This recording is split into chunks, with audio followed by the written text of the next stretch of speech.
Forget gurus. Forget anyone claiming to be an online business expert without going through the challenges of entrepreneurship themselves. The Real Money, Real Business podcast is here to prove the best insights in online business comes from your fellow online business builders. We dig into stories of entrepreneurs selling their business on the Empire Flippers marketplace so that you can learn how they made their business profitable, how they overcame obstacles, and what lessons they learned in their online journey. If you want to take your business and your knowledge to the next level, you've come to the right podcast. Let's get started. Hey everyone, welcome to another episode of the Real Money, Real Business podcast. We record these interviews so that potential buyers can learn more about the business and the seller to help them make an informed buying decision.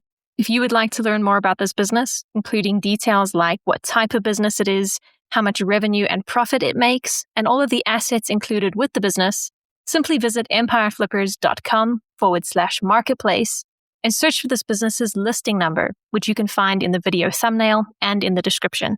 Or if you're watching this on YouTube, you can click the link in the description to go straight to the listing. So without further ado, let's get into this interview. First up, let's learn a little bit about you. Can you tell us about your background in building and running online businesses? All right, so just to give a little bit of a background about myself. So I've been in the e-com game for about 8 years or so. I've built and sold several different brands, jewelry. I've built an education SaaS company as well. And I just enjoy running online businesses. And that's my background. And the thing that I love the most is actually starting a brand and doing the entire design process and the website and optimizing it, but then also tweaking the product to make sure that customers are actually enjoying what they're having, especially if I'm currently in the supplement game. You can't have a bad supplement because people aren't going to take it again. And so what I really enjoy is taking my time with formulating a product and being patient with coming into the market. But then when I do enter the market, I always make sure that we have the best formula or superior product. That's what really differentiates sort of what I do is I don't rush things. I take my time and then I can usually scale a brand very quickly once I've found a great product. Why are you selling the business now instead of keeping it and growing it further? Essentially, I want to put this capital into a new brand of mine, which is going to be in the fashion space. And obviously, as you may be aware, fashion has dozens of SKUs, different sizes, and you need a lot of capital to really scale a fashion brand, especially when you start running the ads and the creatives and the volume gets crazy. You need a lot of capital to make sure, number one, you're in stock, but then not just being in stock for now, you have to plan for the next, 4, 5, 6 months. And so that's my main thing is going into a new venture. And that's kind of my cycle as an entrepreneur anyway. I usually build a brand for a couple of years, I sell it, and then I'm onto sort of another venture. And that's just who I am as an entrepreneur. I like starting things from scratch and building them and then handing it over to the right person who can then scale what I've started. So that's my main reason. Can you describe the amount and the type of work that you do on this business to maintain it?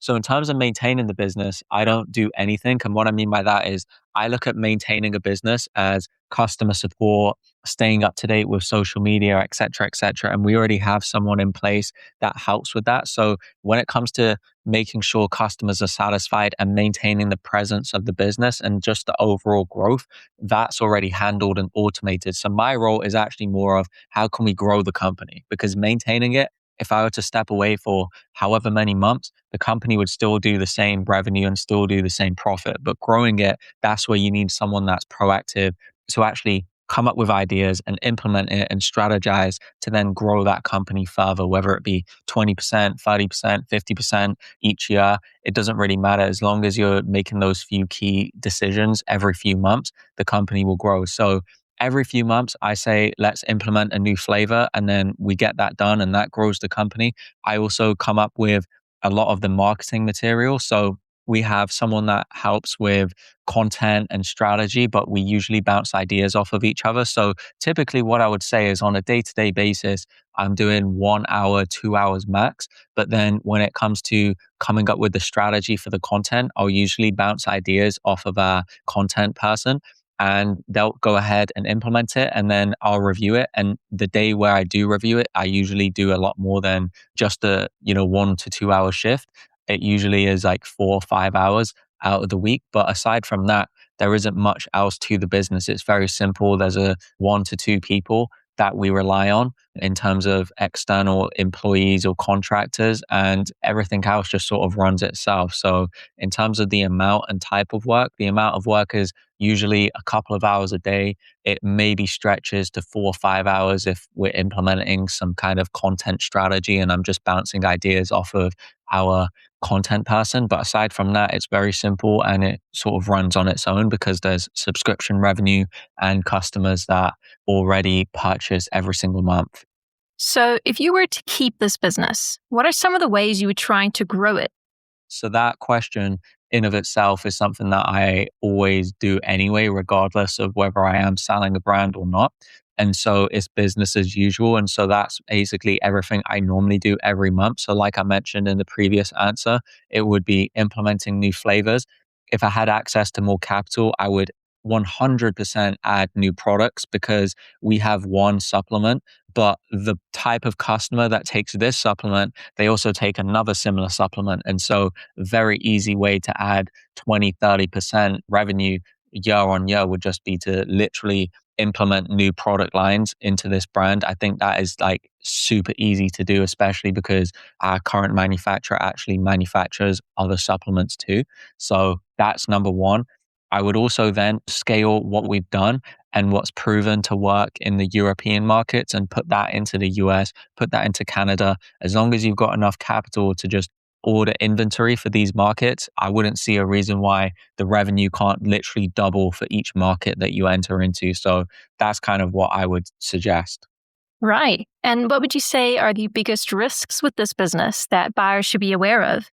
I would say the first one is complacency. So I see a lot of brands, especially in the supplement space, they get to a certain amount of subscriptions and think that they've made it, or think that because they've got 10, 20K customers that they've done all the hard work. But what I would say is we're very proactive. We're sending out emails to our customers. We also send out review requests. We listen to customer feedback. If a customer thinks we need to improve a certain thing, whether that be the packaging, we switch the packaging because we realized, hey, customers didn't really care about that. We also have found some of our best marketing angles because we listen to customers asking questions. Hey, is this product suitable for this certain thing that I'm going through? And then we realize, hang on a minute, we're getting 10, 20 emails of customers saying the same thing. Maybe there's a huge market for these kind of people. And that's what we did. So if we were complacent and we just thought, okay, yeah, we've got enough customers, we don't need to do anything, I think that's the minute we would have slowed down. So I think keeping up with the momentum. The other risk I would say is running out of stock. You don't want to have even a month where you run out of stock because that's where sales dip. That's where customers get unhappy because there's subscription revenue and customers expect this product. A lot of our customers actually rely on this product every single day because they have health conditions and so they need this product. And so that would be the biggest risk if stock isn't stayed on top of. I think managing stock needs to be crucial, but also that's on the flip side the biggest opportunity, because if there was enough cash injected into this brand to where there's enough stock in the US and Canada, in all of these other regions, it would crush it, just because you can then scale and scale without any restrictions really. Because what we found in the early months, because this is a brand that I did bootstrap myself, one of the main reasons why it hasn't done, I would say, double the amount of revenue right now is just purely because of stock, right? And not having enough stock. And so the month where we did go all in on stock, that's where we saw huge growth. And so my thing is just keeping on top of that, because it can either be your best friend having a lot of stock or your own worst enemy if you don't have enough stock. So that's what I would say.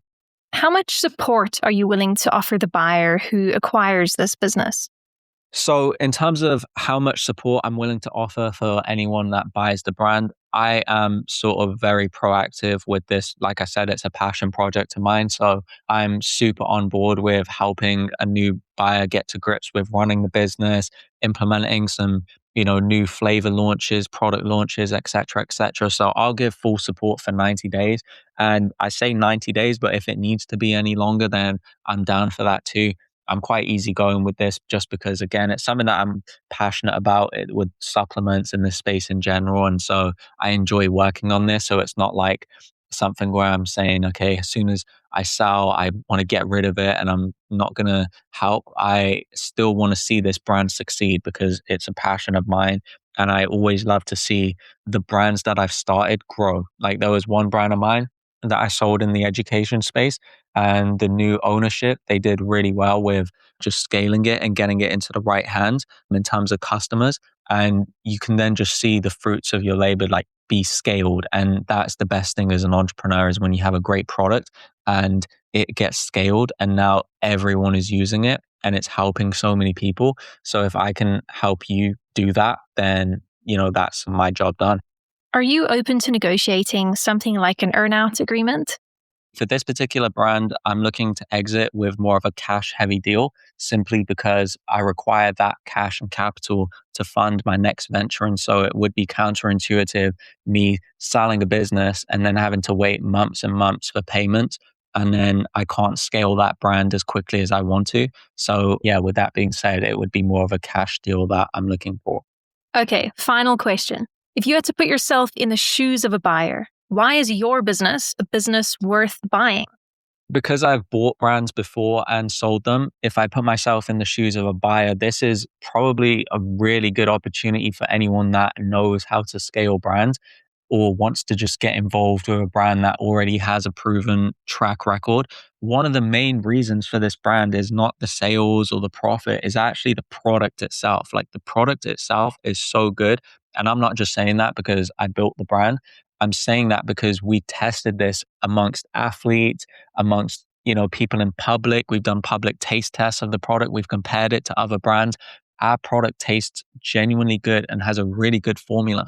And so the product itself is superior to everything on the market. And that being said is the main reason why we have so many customers that come back to us, because once they try our brand, they don't go back to a cheaper alternative, right? And so that's one of the main reasons. And then the other reason is the fact that there's already momentum. It's already a proven concept. It's not even a niche, but it's such a broad category that anyone and everyone needs this type of supplement. Anyone and everyone needs this product. So it isn't a weight loss product that only caters towards people that need weight loss. It isn't a product that people with a specific need have to have. This is something that everyone needs because it's in the hydration space, and it's something that people of all ages need to take. And so that's the best opportunity, because it means with your marketing, it means with how you scale, it's infinite in the sense that there's such a large pool of customers that you can tap into. So that's sort of the biggest opportunity, I would say. And then the other thing is the fact that it's proven in the UK in terms of being a success as a brand. You can then go ahead and replicate this in other regions. And the beautiful thing about an online business is that all you have to do is have enough stock, and then you just copy and paste the ads and duplicate them into the different regions. So, you take what we've done in the UK and you put that into the US, you put that into Canada or the rest of Europe. And all of a sudden, as long as you've got enough inventory, you can scale this brand pretty quickly. And that's kind of what excites me the most, to see how big this can really get with the right buyer. All right, everyone. Thanks for listening. To learn more and see if this business is still for sale, head over to empireflippers.com/marketplace and search for this business listing number, which you can find in the video thumbnail and description.